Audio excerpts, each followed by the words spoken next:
Just doing it right now. You're on. Awesome. All right. Yeah. So, Diane, thanks for that introduction. So today I'll be talking about protein metabolite ligand interactions and how to discover them. So I am director of the Protein Metabolite Discovery Corps, as Diane mentioned, which is part of the CCEH and CIHD. So here at the University of Utah. And I'll tell you about technologies that we are using and developing to reveal these regulatory interactions. All right, so but let's take a step back, right? Because I think a little bit of context will help um, understanding of what we're really after here, right? So if you look at all of the different levels of information within a cell, so we have the genome, transcriptome, proteome, metabolome. So very simplistic, right? So there's a lot of information in each one of these individual domains, right? But they don't exist in isolation, right? So we know that genes get transcribed and then translated into protein, et cetera. Proteins mediate, the regulation of the transcriptome, et cetera. So some of these interactions are very undercharacterized. So specifically how the small molecule metabolome, so those small molecules within our cells and organism that interact and functionally regulate protein activity or function, right?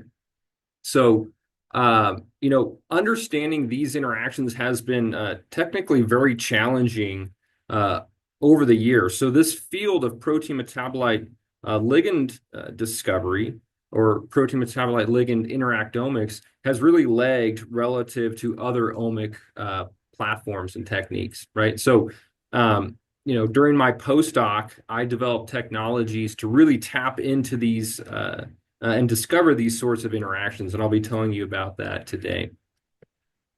So the proteome and the metabolome do not exist in isolation. There's a lot of crosstalk between these two different omes, right? So I think a lot of the time we can think about the very simplistically as substrates and products of metabolic enzymes, right? But I think we have to appreciate that small molecules facilitate many of the signaling mechanisms within our cells, right? So you can think about small molecule neurotransmitters, intracellular second messengers, et cetera, right? So, and these are all metabolites. So the metabolome and the dynamic nature of being nutrient replete or nutrient depleted, right, can really facilitate and communicate to the proteome, whether to move forward with specific cellular processes, right? So, some of the things that we're probably looking for is, again, substrate products, coenzymes. These are pretty intuitive, right, for an enzyme, right? But, if that protein is not an enzyme, right? So let's say it's involved in some other signaling pathway or other process in the cell, right? Metabolism could still communicate to that cellular process through orthosteric or allosteric regulatory interactions, right? So this would allow the metabolism of the cell to coordinate proteome function. So that's really what we aim to discover. And this is just an example of some of the different sorts of small molecule signaling events that we could appreciate, right? So feed forward mechanisms, feedback, right? Orthogonal, like inter-pathway signaling communication. It could be indirect, where we have a product or a substrate of a pathway feeding into a regulatory protein that then regulates that cellular process. So there's a lot of different ways that these metabolite interactions could regulate either a metabolic process or a cellular pathway. But we need a way to discover them, right? And that's really the trick. So within this field, which I'd say is a pretty young field at this point, there's two different ways to approach protein metabolite ligand discovery, right? So on one hand, you're very interested in a very specific metabolite, right? And the question there is, okay, what proteins across the proteome interact with that one metabolite, right? Examples of this would be thermal proteome profiling, PISA, affinity-based mass spec pull-down approaches, or limited proteolysis techniques, right? But that, again, that's really if you're specifically interested in one small molecule and what it might interact with, right? On the other hand, it's a more protein-centric approach, right? So in this case, the researcher has a hypothesis about a specific protein target, right?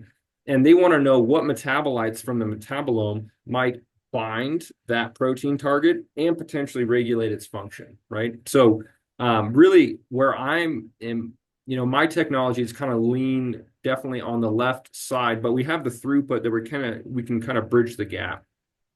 Ultimately, once we discover these protein metabolite ligand interactions, right, we want to know what they do, right? And that's certainly the most challenging part at this point for this field, right? Because you can think about all of the different sorts of functionalities that proteins have, right? But, the first part for, hypothesis generation is knowing what those ligands are, right? And that's what MIDAS does. And I'll tell you about this platform now. So MIDAS stands for Mass Spec Integrated Dialysis for the discovery of allostery systematically, right? So it's a pretty large paragraph, right? But the platform itself is pretty straightforward and relatively intuitive for how it works to reveal these ligand interactions, right? So at its core, the platform is based off of equilibrium dialysis. So this is a classic biochemical approach for measuring receptor ligand binding affinities, right? So we've taken equilibrium dialysis and the power of this platform, shrunk it down. So we're doing microdialysis at this point, 96 or 48 well format. And then we've coupled that to high performance mass spec to discover these interactions. So how it works is we take your target protein, high concentration, high purity, and add that to the plate. And then on the reverse side of this two-chamber system is a defined metabolite library. So this is a custom library that we developed in-house that represents human metabolism. So we went to KEGG, HMDB, et cetera, extracted out all of the known detected or quantified metabolites within humans, and then purchased as many as those as we could. So you could kind of think about it as a compound library, right? That's essentially what it is, right? So we pull all those metabolites together and set them up in this two-system chamber and then allow it to reach equilibrium, right? So once we're at equilibrium, a metabolite that does not interact with that target protein will be at equal concentration in the protein chamber and the metabolite chamber. It's not interacting, so there's no sort of difference between the concentrations between these chambers, right? However, if a metabolite does interact with that protein, and dependent upon the binding affinity and the stoichiometry of that ligand interaction, we can see an increase or decrease of that metabolite or metabolites that interact with that target protein, depending on the sort of interaction, that ligand is facilitating.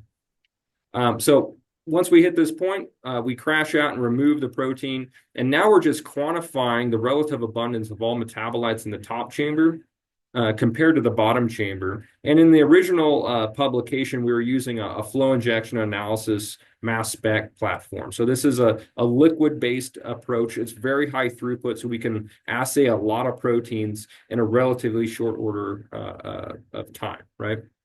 And again, from here, we can quantify those metabolites that are specifically interacting with the protein versus those that are not interacting. So it gives us a hit list of metabolites as putative ligands for your protein target, right? MIDAS has a number of advantages relative to some of these other platforms. The major ones would be that we can work with native proteins and metabolites, so we don't have to affix the protein to any sort of bead or surface, right?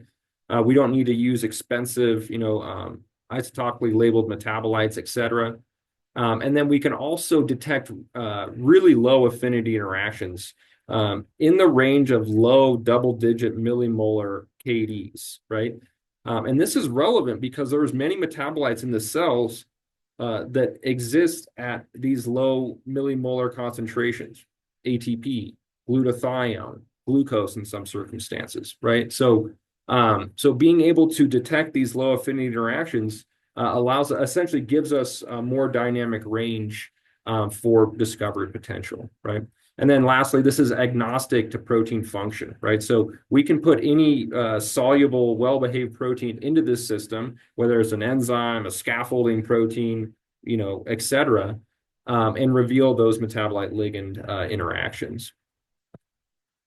This is just an example of the platform itself. So we use MIDAS to assay some of the known mTORC1 regulators.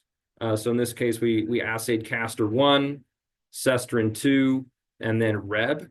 So Castor-1 and Cestrin-2 are not enzymes, right? They bind amino acids, and then that regulates mTORC1 activity. We put these into the platform, and we recovered exactly what you would expect, right? So for Castor-1, it binds and is regulated by arginine. That was the top hit. Cestrin-2 binds leucine and to some degree methionine, and those were top hits. And then Reb is a slow GTPase. So we saw GTP and GDP interchanging during the dialysis. So this is just an example that you can put in enzymes and non-enzymatic proteins and reveal their metabolite ligands. So when I developed this platform, we really wanted to aim it at a pathway, right? So what I did during my postdoc is focus on human central carbohydrate metabolism. So this is glycolysis, gluconeogenesis, the TCA cycle, and then some of the branching pathways, right? And the reason we focus there is because this pathway has been very well studied over the past 100 years or so, not only for knowing, the enzymes that facilitate substrate to product conversion, but also there are numerous metabolites that allosterically regulate enzyme activity within this pathway, right? So all of these discoveries were made using, pretty low throughput biochemical approaches, right?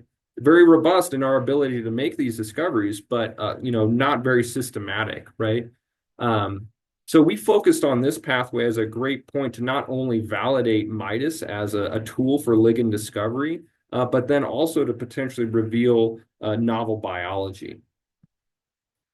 So what we did is we, in collaboration with multiple protein biochemistry groups and a bunch of in-house protein purification, we prepared or acquired 33 enzymes from human central carbohydrate metabolism. So there'd be all these blue boxes, these enzymes, right? They represent, again, kind of the core pathways and then some of the branching amino acid and carbohydrate branch pathways, right?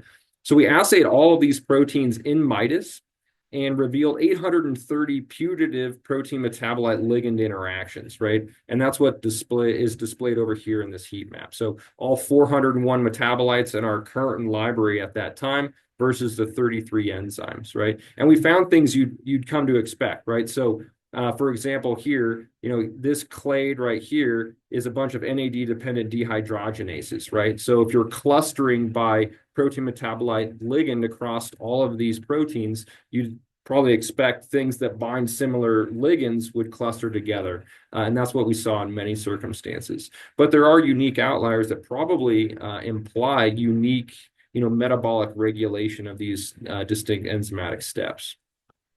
Just jumping in a little deeper, I'm showing you here a number of the proteins we assayed. And really, there's a lot of data within this data set, and we're still kind of dredging it and mining it, right? So what I want to show you here is just the amount of diversity of putative ligand interactions across this subset of proteins. And this is just a small snippet of the data. So there's really a lot going on here, and I think it suggests broad intra and inter-pathway regulation of central carbohydrate metabolism. Kevin, is that data representative of the first pass through the platform, or is that the ones that you've gone back in and validated? Yeah, so this is just the overall data set, right? So we took those 33 enzymes, put them in, right? So this is, there's no way for us to go back in and validate all of these interactions, right? But I'll show you a subset that we did go in and go after more distinctly. But you can even see here, there's internal controls. So wherever you see a star, right, that's a known ligand, right? So for many of these proteins, we are recovering the known ligands, at least as kind of like an internal control, and then a lot of new discoveries that provide hypothesis generation. Great. Yeah, so this is just an example of kind of how we validate. So we'll do that screen in MIDAS as a discovery approach, right? It gets us a hit list of putative ligands, and then we can dive in and use more, directed or focused approaches to validate those interactions. So here we screened enolase 1 and 2. The top hits were phosphoserine for both of these isoforms. We then used differential scanning fluorimetry.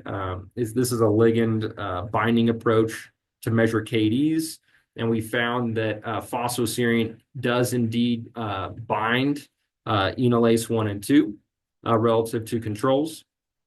And then our collaborator, Paul Leonard at MD Anderson solved the crystal structure of enolase, right? So we have phosphoserine bound in the active site of enolase, and indeed this acts as a competitive inhibitor, as you would expect.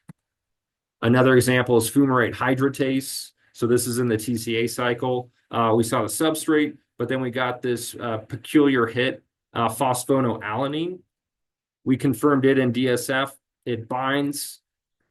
And then our collaborator, Christine Donato, solved a co-structure, again, showing that this metabolite, phosphonoalanine, which is actually a microbial metabolite in origin, binds within the active site of fumarate, and it too is a competitive inhibitor. So just demonstrating that we can go from MIDAS hit down to structural determination and validation.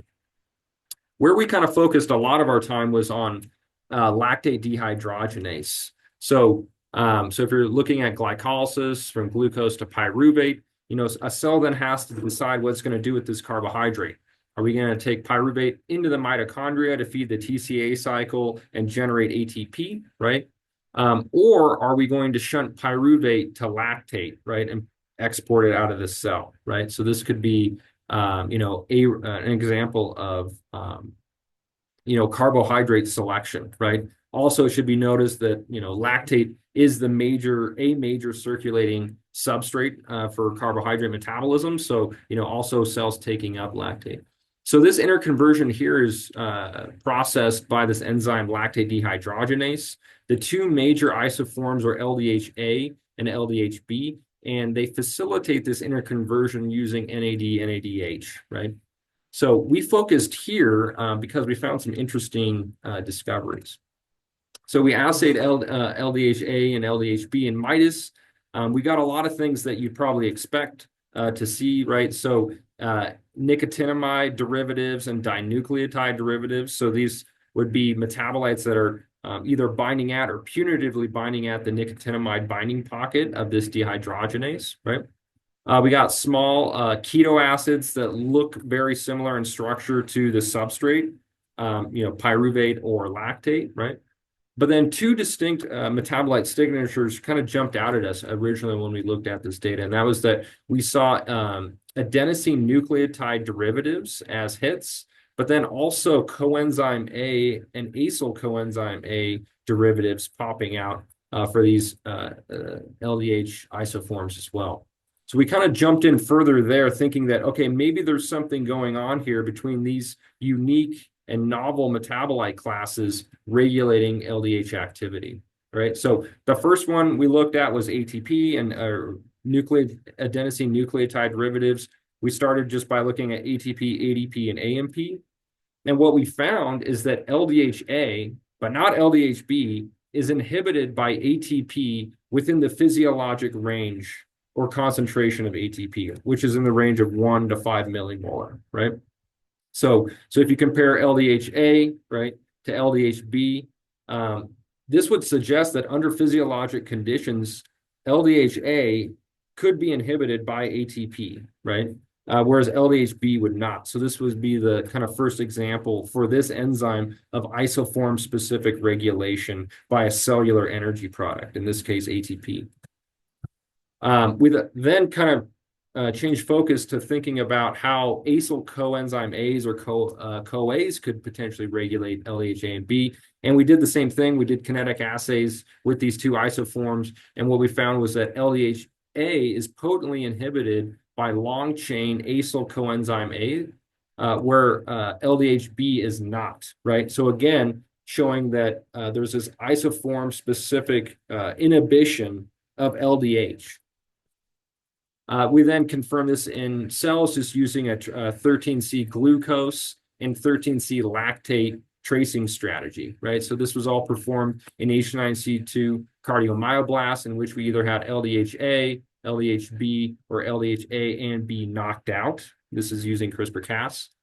And what we can show is that in either direction, either through glucose to lactate or lactate to pyruvate, we can show that you need the cells require LDHA to really show this dependency, right? Again, suggesting that within cells, when treated with palmitate, right, we are inhibiting LDHA, but not LDHB. So that was kind of the end of that paper there, really demonstrating that MIDAS is a useful tool to reveal novel protein metabolite ligand interactions with bona fide regulatory function, right? This is particularly important for LDHA because not only does it serve aerobic glycolysis and the Warburg effect, right, and serve as the main conduit for cells, utilizing lactate, but if you look at LDHA and B tissue expression, it's very diverse, right? So, most tissues express a little bit more, a little bit less of either A or B, which could then have regulatory, functionalities through these different ligands, right? Especially in the liver only expresses LDHA, so it'd be exquisitely sensitive to the ATP and fatty acyl-CoA concentrations within the cells.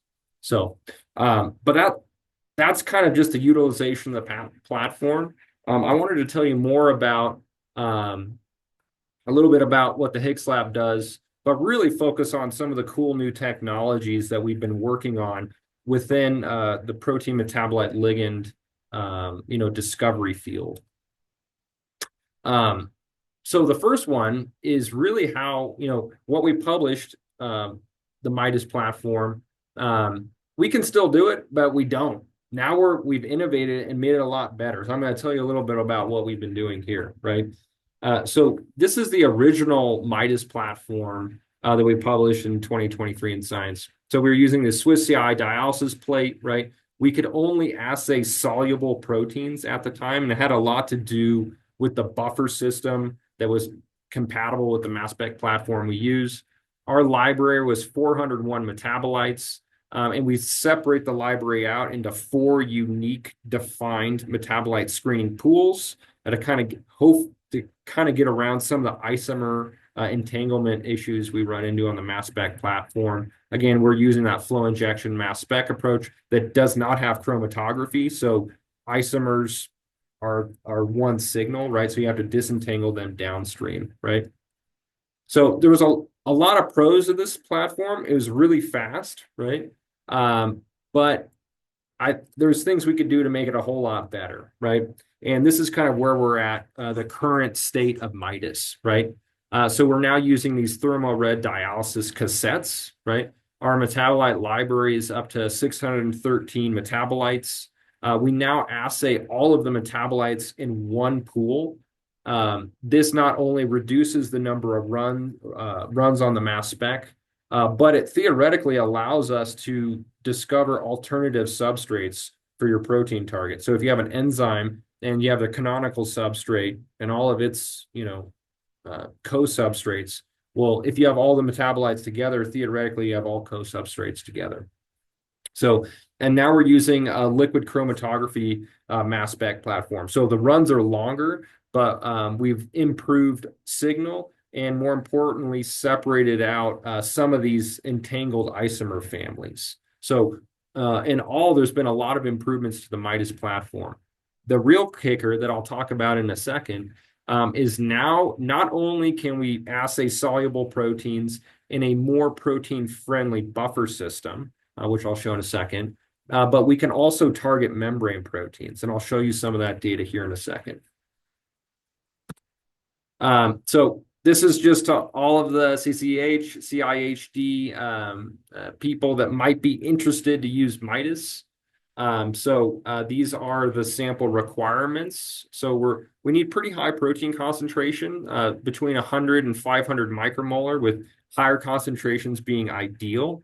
That really drives the signal to noise and allows us to detect those really low, single, double-digit millimolar binding affinities and stronger, right? So the higher the protein concentration, the lower we can look into that, binding affinity space, right?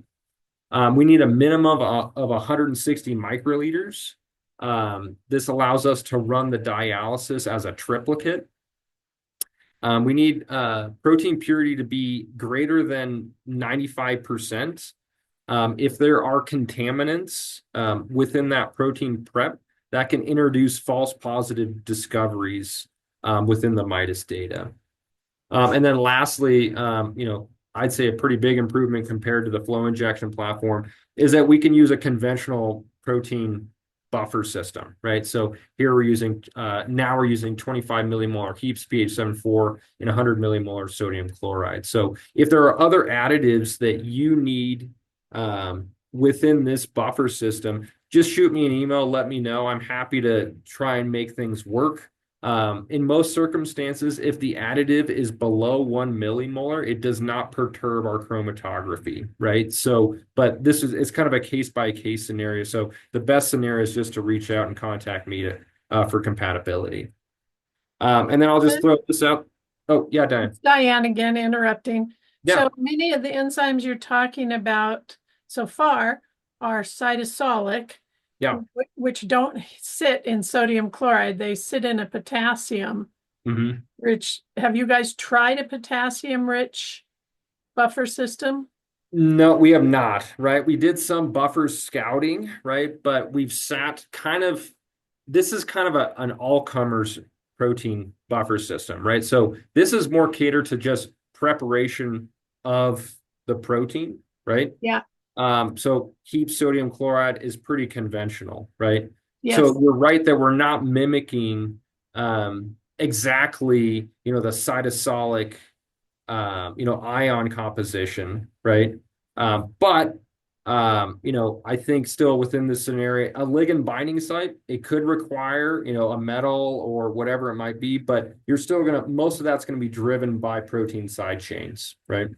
Yep. So, but again, it's kind of the same thing, Diane. So if there's specific additives you need, so like for example, if requested, we can add magnesium chloride as an example, right? So it's kind of the same thing where if you need or require potassium for your system, then reach out to me and we'll do what we can to include it. Okay. I just didn't know if you guys had tried it. And then Rick Eisenstein is asking about, do you substitute chloride for any other anion there? Yeah. Again, we'd have to discuss it. This Yeah. is what we've settled. So one part, what I kind of I didn't even go into it, how we do the statistics downstream for the MIDAS analysis, right? So to do that properly, how we call hits for a target protein is we're comparing fold changes across the protein metabolite chamber for our target protein compared to a median model of all the proteins we've assayed, right? So that allows us to say, okay, for your target protein, we see a unique and statistically significant enrichment or depletion relative to our median model, right? Now, for that to work, we have to assay all of our proteins in the identical buffer system, Sure. right? Because what'll happen is the chromatography, you could introduce artifacts, which would then trickle down and potentially contaminate some of the how the stats is working, right? So this buffer system here is what we settled on for the vast majority of proteins. But again, there's flexibility, right? So it just means that we may not be able to leverage all the power that we've generated with the large data set. It might be a more nuanced assay if we have to, change, sodium to, something else, right? Because it'll change our chromatography. Okay, thanks. Yep. Yeah, absolutely. But again, at the end of the day, the best thing to do is just reach out to me and then we'll see what we can do to kind of bridge that gap. And then, yeah, lastly, I'm a CIHD core. So if you have a protein target or targets or mutants, et cetera, that you want to put through MIDAS, definitely check out the PNF Type A award that's up on the CCEH website. It's just a nice pilot award that essentially puts credits into a core, right? So that could then pay for MIDAS screening. Yeah, just a word or two about the new metabolite library. Again, we've expanded it. It used to be 401 metabolites. Now we're up to 613. It represents a lot of human metabolism, not just your canonical pathways, but many of the branching pathways. So just gives you an example of kind of the diversity of metabolites and metabolite structures we have across our new library. And then this is what I'm showing you here is this is extracted from KEGG. So in green are all of the human metabolic pathways.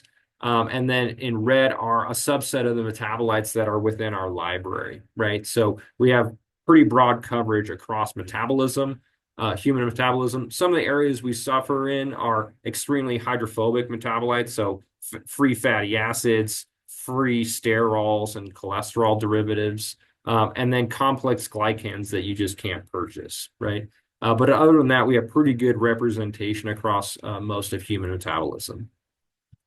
And then another interesting and unique thing I like to show is that if you compare MIDAS to more conventional, synthetic compound libraries for drug discovery, we are in a very unique chemical space, right? So what I'm showing you here in teal is the enamine discovery set of 10,000 compounds. So these are synthetic compounds used for drug discovery purposes, right? And I'm just binning it out or breaking it down my molecular weight and then drug likeness, which is, Lipinski's rule of 5, et cetera. And if you compare that to the MIDAS library, we have a much larger range of molecular weights and then things that, deviate pretty far from drugs, which is what you'd expect for metabolites that, are compartmentalized, et cetera. So we are definitely within a unique discovery space for, detecting endogenous regulatory ligands. Membrane proteins. So we haven't published this yet, but I'm pretty excited about how this is going. So I don't think I need to belabor the point that the previous MIDAS platform could only target soluble proteins. The proteome is about 23% membrane protein, so we couldn't target those, right? Now, I'm not going to gloss over that preparing membrane proteins it is not trivial, right? It's definitely more challenging than producing a soluble protein. But we still need ways to tap into this area of the proteome to reveal, endogenous regulatory ligand interactions, right? And I think this is just a nice example that if you look at all FDA-approved drugs, the vast, over more than half of them are targeting membrane proteins, specifically GPCRs. So there's a huge need here to reveal endogenous, ligands of membrane proteins. So this is a collaboration with Calico Life Sciences in the Bay Area. They've been a good collaborator of MIDAS for many years now. So working with them, we assayed A2AR. So this is the adenosine GPCR, right? So they purified A2AR in detergent, right? Provided it to us. Using our new MIDAS library, since we're more flexible about what buffer components we have, we can tolerate low concentrations of detergents within our system, right? So we assayed A2AR in MIDAS. I don't have a nice volcano plot because we've only assayed 2 GPCRs at this point, so we don't really have statistical power yet, but we can at least identify those metabolites that are, enriched or depleted for your protein target, right? So in this case, we were using a smaller subset of the library because we didn't have the full library at that point. But what we found was that there is a clade of prostaglandins in our library that appeared to be uniquely enriched, right? So prostaglandins, immunomodulatory, immunosignaling molecules. So that stood out to us as a putative, something potentially interesting to go after. Calico went on and then did some in vitro activity assays. They found that, looking at these 3 different prostaglandins, if you pre-activate A2AR in the presence of adenosine and then add any one of these prostaglandins, they they saw or observed that PGD2 specifically inhibited A2AR, right? So now we're going from a hit to functional validation, right? Some of this is still kind of preliminary, so they're cleaning up now, but they showed that there's a dose-dependent inhibition of A2AR with prostaglandin, this PGD2. So it looks like there's something going on there. This is pretty cool and kind of leading into where they're headed now. They did a comparative cryo-EM approach, right? So we have A2AR receptor, right? And this is a nanodisc, this point, not detergent, right? So A2AR in a lipid nanodisc, and so native lipid environment, right? With a synthetic agonist of A2AR. So the ZM241385, this is a known, well-characterized agonist of A2AR. And then we have it incubated with and without prostaglandin D2, right? And then you could subtract away all of the densities that are due to the lipids and or the agonist, which is actually in the binding pocket, right? And what we have here are putative PGD2, binding sites or densities, right? So what we're doing now with Calico is site-directed mutagenesis to see if we can abolish the PGD2 binding site inactivity, and then validating this, in cell models. So regardless, I think what this demonstrates is that we can now use the MIDAS platform to assay membrane proteins to reveal endogenous metabolite ligand interactions, right? So it's opening up more of the proteome for our targeting. So that's kind of part of the new platform. There's another thing we're doing in the Hicks lab that I think is going to open up even more discovery potential, right? So previously, right, so we bought all of, we went to KEGG, HMDB, identified all the, detected, known, or quantified metabolites within human cells and tissues, right? And then bought as many as we could, right? Now, we're up to 613 metabolites, right? But if you look at current genome scale metabolic models, right, which are in silico models of all of human metabolism, there's many more metabolites, right? So there's around 4,164 that we don't have, right? Now, some of these are because they're hydrophobic or you can't purchase them, et cetera, right? But, I think there's still need, we're only scratching the surface with the chemical library that we have, right? So are there other ways that we can tap into the endogenous metabolome to reveal these ligand interactions, right? And I believe there is. This isn't prime time yet, so we're really right now developing this platform. And it's actually in collaboration with the University of Utah Metabolomics core.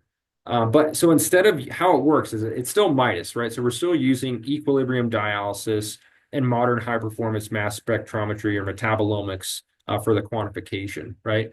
But in this case, instead of a defined metabolite library, right? So a large, expensive library.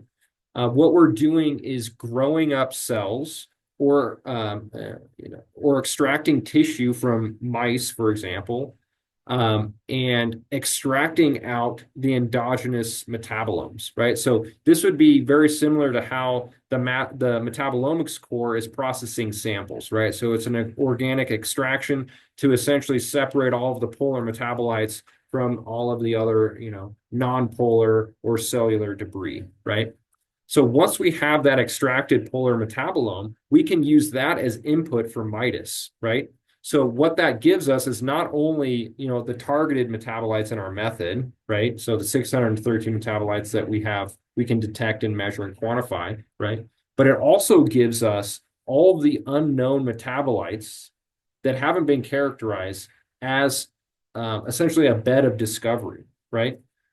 So we can leverage the power and strength of non-targeted metabolomics to start to delve into this, this very complex metabolome to reveal ligand interactions we may have missed with the conventional MIDAS platform, right?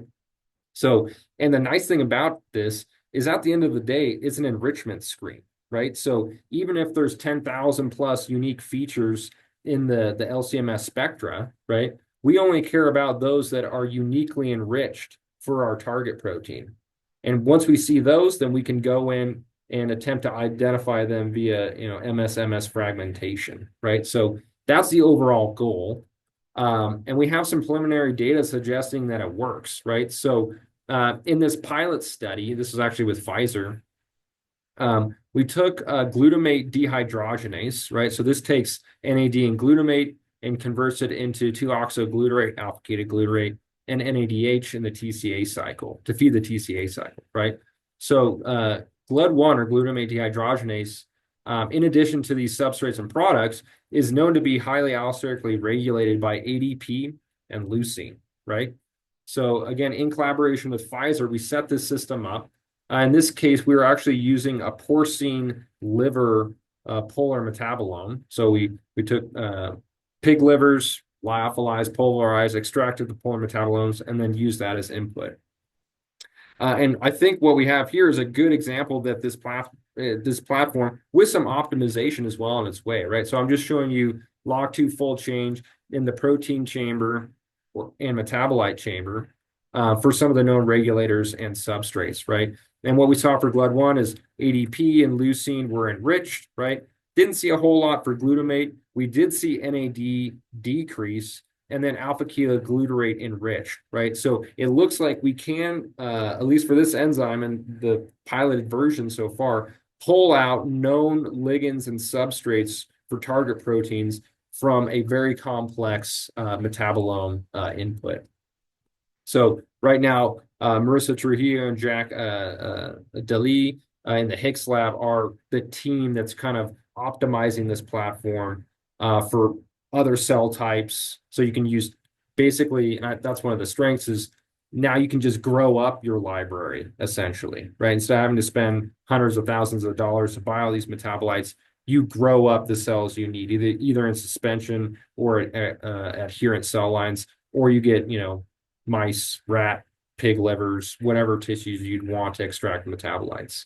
So we're building this right now and hope to have it online for the CCEH and CIHD community soon. The last thing I'll throw out there, and this is very preliminary, but I'm pretty excited about it as well, is protein metal ligand discovery, right? So obviously, I think a lot about metabolites, right? But they're not the only small molecules in the cell, as Diane was kind of pointing out earlier, right? We should also think about ions, right? Because they have important signaling properties and important functions and many distinct cellular processes. So full disclosure, we have not piloted this yet, but we have the team together and we're starting to work that way. So again, it's MIDAS, right? We're doing equilibrium dialysis, right? With mass spec. But in this scenario, instead of a complex metabolite library, right, we're using metal ions, right? So a pool of metal ions. And you could imagine whatever, different, metal states you'd want to use. I'll talk about what we're going to use in a second. But that's the input for discovery on your target protein, right? So dialyze it, reach equilibrium, and then we quantify relative abundance of those ions in both protein metabolite chamber using the ICP-MS in collaboration with the Iron and Heme Core here at the University of Utah, right? So the idea here is that we should be able to detect metals that specifically and uniquely interact with a target protein just using equilibrium dialysis and mass spec. So this is kind of where we're going to start. So I was talking with Hector in the Iron and Heme Core. Essentially it's a calibrant solution they use for their ICP-MS, right? But we have, about 24 different ions that we can use and that they can detect and use that as, a pilot of this platform, right? Specifically, calcium is, as part of this pool. So in collaboration with Shannon Elf and Nicole, who's in Shannon's lab, they work on human calreticulin, right? And I've got a couple different collaborations with them, but one of them is going to be preparing human calreticulin, which specifically binds and sequesters calcium ions, right, as a pilot, right? So the whole idea here is, okay, prepare calreticulin, which Nicole is actually doing right now, strip off the calcium, right, and then put it into MIDAS to see if we recover what we would expect to recover, which would be calcium, right? So a nice proof of principle. If that works, then go after other proteins, right? It's another sort of discovery platform, but in this case, it'd be metal ions instead of metabolites. Cool. And then the last little bit, I'll just say where I'm going really is I focus a lot on human metabolism and how it is wired, right? So how is metabolic flux coordinated by intra and interpathway metabolite interactions within human pathways, right? So here we're just looking at all, this is KEGG, human metabolism, right? It's large, right? So 3,600 genes, 4,100 metabolites, 13,000 unique reactions, right? So this is kind of the current state of what we know of human metabolism, right? But these are just, the enzymes and the substrates, right? I don't think we don't have a way yet, I mean, now we do with MIDAS, to really understand what sort of orthosteric or allosteric regulatory interactions occur across this network to really coordinate and functionally regulate metabolism, right? So what Jared and I, Jared Rutter, my mentor, previous mentor and now colleague, right? What we're doing over the next couple of years as part of a initiative with CZI, the Chan Zuckerberg Initiative, is assaying 550 plus human metabolic enzymes to reveal their metabolite ligand interactome, right? So this kind of comes back to what this whole session is about, multiomics, right? This will be the first data set of its kind, really capturing and collecting protein metabolite ligand interactions systematically across human metabolism, right? So obviously we're kind of in the data generation stage right now, but what we plan to do is leverage this with multi-omic approaches, right? So right now we can say, okay, we have a protein, we have a metabolite, okay, it's a ligand interaction. We don't know what that means functionally though, right? So how we're going to move forward is generate that data and then leverage other omic approaches, right? Proteomics, transcriptomics, et cetera, right? To start to correlate functionality, right? And I think that's really the only way to do this at scale. There's no other way to, it take 1,000 years to do all the different ligand interactions one by one. So we really need large scale data sets to, really sluice out the functionality. Cool. And with that, there's a lot of people to thank. The current Hicks lab, which has really just been going since July. So we're up and rolling. It's very exciting times. We're growing too, which is great. All of my the MIDAS team. So this is kind of the CZI team I just mentioned. So Jared, and then the multiple technicians that I directly mentor within that group. So Zihan is operating the mass spec. Christina is helping her as well. Christina does all of the wet lab MIDAS benchtop research. And then Jacob and Daniel are really our powerhouse for generating human metabolic enzymes to feed MIDAS, right? Many other collaborators, both within Utah and externally, really making this platform what it is. Our funding sources. And then, if you have any questions, feel free to reach out to me by email. You can also visit the Hicks Lab website. And with that, let's collaborate. Thank you. Great, Kevin. Thank you. Anybody have a question? So, Rick, it's just a few of us. Feel free to ask anything you need to. Yeah, I have two questions. Yeah. One is, can you adapt this, I guess, the dialysis part to do it anaerobically? Great question. We've had people ask that in the past. We certainly could. We just don't have a glove box to do it, right? So, what are you thinking, Rick?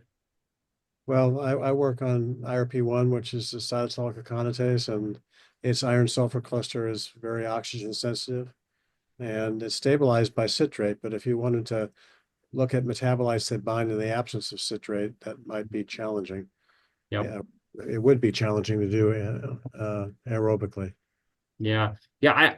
I think we certainly could. It would just require, we would just need to, I guess, kind of optimize the front end, right? Yeah. So the dialysis itself is pretty straightforward, right? We set up the protein and metabolite chambers, right? Right. And then we incubate that. Currently, it's at 4 degrees overnight, right? And then after that, we sample both chambers and measure on the mass spec, right? So we would just need to think about how we could do all that anaerobically, whether that's in a glove box or a gas pack or something like that. I don't know what your thoughts are. Yeah, no, I'm just curious whether, whether that might be possible. Mhm. And another question on the same protein is, if we were interested in looking at protein or metabolites that bind to IRP1 when it's bound to RNA, Yep. Mhm. do you think that's doable? I mean, that could presumably be done aerobically. Yeah. Yeah. Like it's the same sort of thing. We've actually done over the years, we've tested out multiple different macromolecule systems, right? So we've assayed RNA, we've assayed protein, we've assayed phase condensates, et cetera, right? So if within your hypothesis, a metabolite ligand interaction requires both protein and RNA present, that Yeah, should be totally doable. Mhm. yeah. Okay, great. Thank you. I enjoyed your talk. Hey, thanks, Rick. I was thinking that you could use the transferrin also as a control for your metal assay, right? Because we have APO transferrin. As far as I know, people are just you have always shown iron binding to it, but that would be a positive result in your ICP-MS. That's a great idea. We'll add that so right now it'd be calreticulin. Transferrin's great idea, right? And then I've got another person that's interested to try with components of pyruvate dehydrogenase. So a couple little things there to kind of feed this pilot. That's great. Thanks, Diane. Yep. Cool. Kevin, sorry if you already talked about this, but how do you set up like your collaborations and pricing and charging and that kind of outlook when people approach you for this? Yeah, I mean, I can tell you right now, the prices are going to change at the end of the physical year, but it's not that expensive, right? So for internal CIHD to just do one run of a protein target, this would be where you're providing us the protein, right? So we're not making protein. This is just a MIDAS run, right? We're charging $500 for an internal CIHD, and then external is I think it's about $730, right? So that covers all the mass spec time, technician, library costs, et cetera.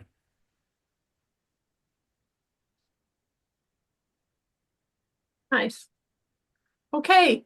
Thank you guys for attending, and thanks, Kevin, for the presentation. We recorded this and we will post it on our YouTube channel for anybody who wants to go and watch again or has particular questions and want to view this presentation. And thanks again, Kevin, and hope to see you guys next month where Alan's going to talk to us about lipidomics. Awesome. Thanks, everybody. All right. All right. See ya. Bye-bye.